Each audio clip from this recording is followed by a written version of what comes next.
Hi team, this is Unit 9, Lesson 1, Identify and Draw Points, Lines, Line Segments, and Rays. Nicole, I sent you a video on Instagram. It's a great song with physical gestures that'll help teach the kids this. Skill today is identify characteristics of points and lines, not identify and draw, because identifying the actual characteristics are going to help them with the application, which is draw points and lines. You have to use the characteristics to do that.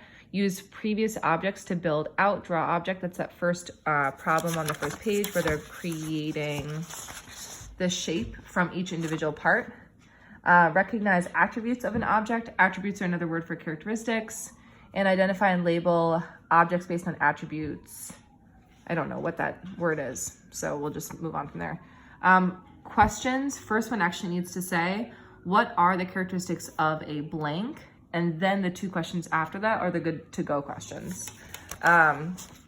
Today, the point of, that's a pun.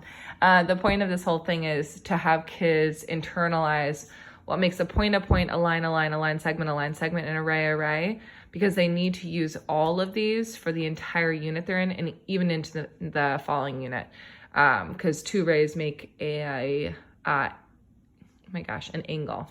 So please keep that in mind as you're going through this. It's not just about having them memorize what they visibly look like, but being able to say, this is a ray because it has an end point and the other side goes on forever. There's 2 points in the way that I named that is by putting point 1, point 2, and then drawing a line that extends to a ray. So this is in fact, if you covered that, that becomes a line.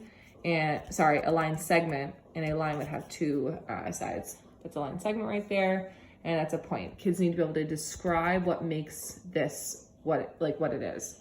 So it says to label up above, but what it should say is to label and explain why. That pushes it further.